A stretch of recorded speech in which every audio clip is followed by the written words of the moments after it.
Vamos ahora a revisar cada una de las tareas con los indicadores tradicionales, le vamos a llamar, de continuidad que se mantienen, con los indicadores que se incorporan al portafolio o que se actualizan. Porque, ojo, eso es muy importante, no es que vayamos a hacer un borrón y cuenta nueva y vamos a tener un portafolio nuevo, sino que hay una actualización a nivel conceptual, a nivel de indicador, en algunos solamente, ahí tenemos 2 que están en negrita, y el resto se mantiene, ¿no es cierto? Se mantiene para darle estabilidad y comparabilidad al instrumento portafolio que lo rinden distintos grupos de profesores todos los años. Entonces, en el primer módulo tenemos tarea 1, la planificación de la enseñanza para todos y todos los estudiantes. Es la planificación en la que los que ya se han evaluado saben que tienen que presentar 3 experiencias de aprendizaje o 3 clases, ¿ok? Ahora, hay un enfoque que es distinto respecto a los años anteriores, porque ya desde el anclaje, desde el comienzo de la presentación de la tarea, introducimos, ¿no es cierto?, desde ya la temática de considerar la diversidad de su estudiantado para planificar, no pensarlo después, sino que desde ya, ¿qué consideramos para planificar? Por supuesto, el conocimiento, ¿de dónde viene el conocimiento? ¿No es cierto? O habilidades que quiero enseñar o que necesito enseñar de las bases curriculares vigentes. Considero el currículum, ¿no es cierto? Considero también aquí, por supuesto, las características de mis estudiantes. Ya tengo 2 elementos importantes. Y a partir de eso, ¿no es cierto?, planifico, ¿ya? Esos son al menos los elementos mínimos que tengo que considerar.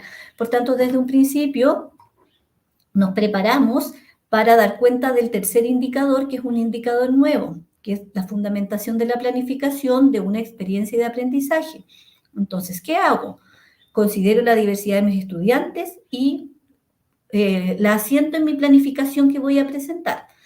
Idealmente, ¿no es cierto? Y eso es lo óptimo, la planificación tenemos que ejecutarla, porque si tenemos que después fundamentar, por supuesto que se fundamenta de buena manera si uno ha ejecutado la planificación y que la prepara no solamente para presentarla para el portafolio, sino que la prepara para sus estudiantes y para desarrollarla en algún momento del año escolar.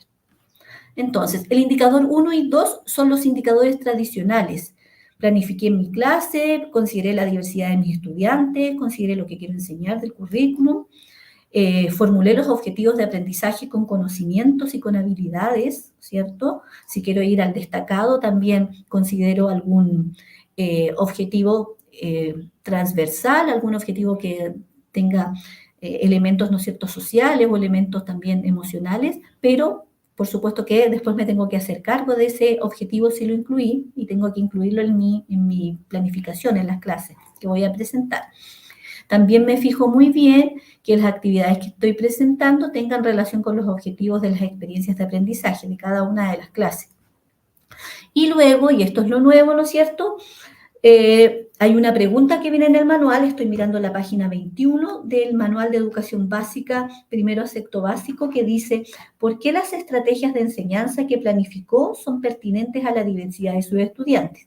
Y como fundamento, por las variadas o mediante las variadas estrategias o oportunidades de aprendizaje que utilicé en la clase, por lo menos más de una, ¿no es cierto?, variedad de recursos, distintas oportunidades para que algunos de los grupos de los estudiantes tomaran decisiones, ¿ya? Y además, ¿no es cierto?, al fundamentar en función de estas variadas oportunidades de aprendizaje que brindé en esa experiencia de aprendizaje que escogí, considero como aquellas decisiones que tomé podrían contribuir a las características de mis estudiantes, ¿ya? Que tomé en consideración para la planificación.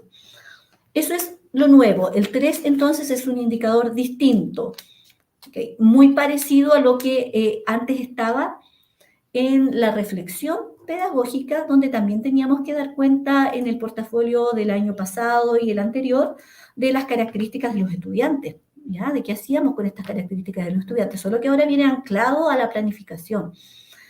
Después, el indicador 4 y 5 son de la tarea 2, son de evaluación, no tienen ningún cambio respecto a los años anteriores. Por tanto, los que ya se han evaluado saben que acá se presenta un instrumento de evaluación, ya sea una guía o una prueba, o, de lo contrario, alguna evaluación de producto como una rúbrica, una pauta de cotejo u otro tipo. ¿Ya? Tienen que presentar una u otra. En la tarea reflexión, perdón, me faltó algo. En la tarea 2, evaluación, también está el clásico indicador, análisis y usos de los resultados de la evaluación. Ese tampoco ha sufrido ninguna variación, ¿no es cierto?